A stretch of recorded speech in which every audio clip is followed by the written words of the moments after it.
Hey, I'm Dario Hernandez. This is my partner, Carly Spicer. We're competing in the Sustainability Competition Challenge this school year. Our project is focused around providing more environmentally friendly and sustainable transportation for elementary and middle schools. So first, we had to identify our concern, and our concern was diesel fuel.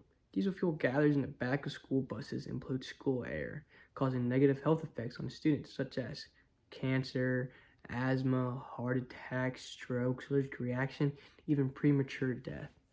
This doesn't only affect students, but also bus drivers and even faculty.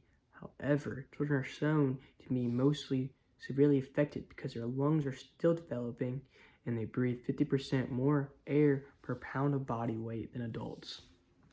The first major problem caused by exposure to diesel fuel is an increased risk of cancer. Studies have shown that particles and gases in diesel fuel cause an increased risk of lung cancer specifically. These particles are especially dangerous to children because of children's narrow airways, which they penetrate and then lodge deeply into their lungs.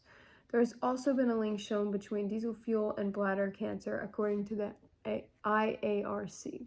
The fact that diesel fuel could cause cancer in such young children is terrifying because the children are just trying to find a way to get to school or home from school.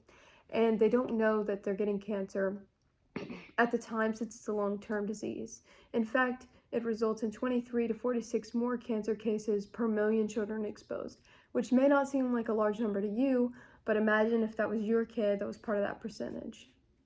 So diesel fuel has also been shown to worsen asthma attacks and symptoms. Diesel fuel clouds the lungs, which promotes difficulty breathing, and it also causes lung irritation, which are key triggers to asthma attacks. Some of the symptoms worsened by diesel fuel include headaches, shortness of breath, wheezing, increased heart rate, and even chest pressure.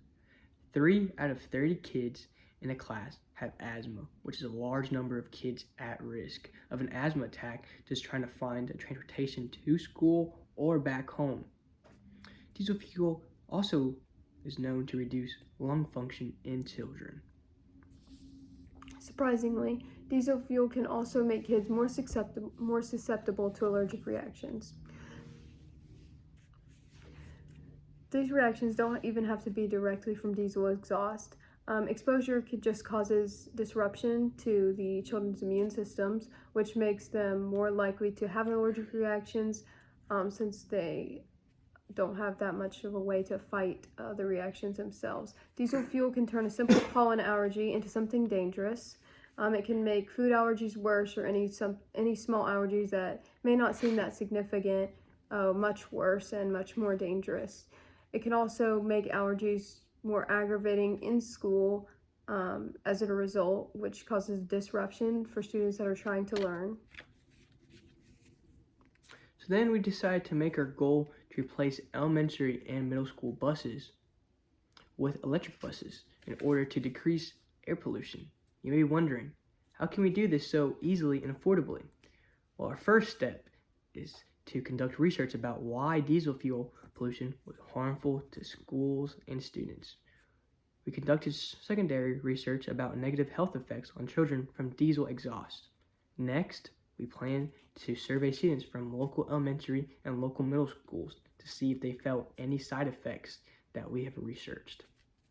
After that, we plan to meet with our bus drivers in Sumner County to get their opinion on how they would feel on driving electrical school buses. We would then also seek the approval from the principals at the local elementary and local middle schools that we surveyed. After receiving approval from the school principals, we would gather all of our primary and secondary research and prepare a presentation for the school board. If approved, we'd have to research and decide on which technological or manufacturing companies that we want to work with to purchase and create our desired electric bus. The bus would be tested for emissions, safety, environmental concern, all of those things to make sure that they're actually eco-friendly. After testing, school systems can purchase or rent the buses instead if they didn't want to actually purchase an electric bus. Then buses will be integrated into the Sumner County school system and tested for effectiveness with the children. Then buses, based on the success of these buses, will work to expand to other schools to offer other options to schools who cannot afford or cannot just switch to electric buses in general. So now that we laid out our plans, let's get into the financial part. People may think that it's more expensive to use electrical buses than diesel buses. However, it's actually cheaper in the long run. While a new electric bus costs around $750,000 in comparison to $480,000 for a diesel bus. Schools would only have to spend $5,000 for a year's worth of $5,000 for a year's worth of electricity instead of $50,000 for a year of diesel fuel. Also, the price of electric buses is expected to drop to $480,000, the same amount as diesel buses by 2025 due to decrease in battery prices. So those will end up being the same prices to purchase a bus by 2025, which means that the only difference will be how the bus is fueled, which is actually cheaper with electric buses. But these aren't the only prices that concern us. There's also steep costs associated with the side effects of diesel exposure. The cost per state of premature deaths related to diesel fuel was around $16 billion. In addition, the cost of these deaths and the cost of hospitalization related to diesel fuel was around $3.5 billion, which is a lot of money just to spend on people being hospitalized for just issues related to diesel fuel, which we could stop completely in schools. So, as you can see here, electrical buses have been effectively created and used in many cities to reduce pollution. We also added a graph to show at the very end, showing the dramatic differences in prices between owning a diesel fuel versus electric buses. Clearly, electric buses are not only more accessible, but also cost effective. In order to expand to other schools, we also have a list of adjustments and other ways to reduce exposure to diesel fuel. One adjustment to our current plan in order to reduce costs if they did want to switch to an electric bus would be to buy used buses instead of new buses, or maybe to rent the buses instead of actually buying them. Another way to expand other schools would be to offer to roll the windows down if weather permits, so that the particles from the diesel gas would move out the windows. Another option is buying particulate traps, which are actually a pretty common item, pretty accessible, and they track toxic chemicals from exhausts or a lot of things, which limit emissions exposure.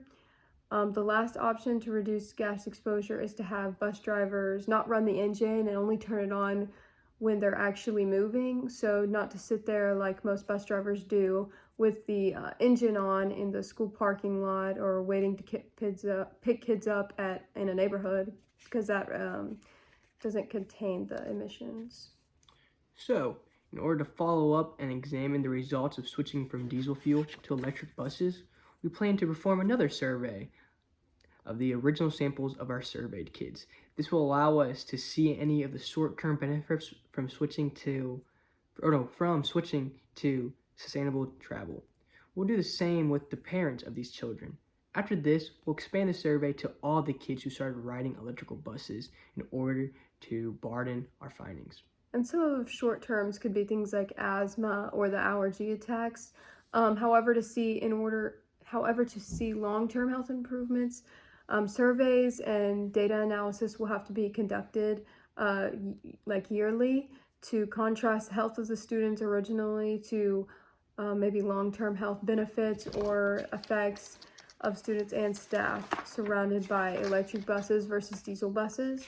This will allow us to see if our project had an impact on the more serious chronic conditions like cancer, bladder or lung cancer.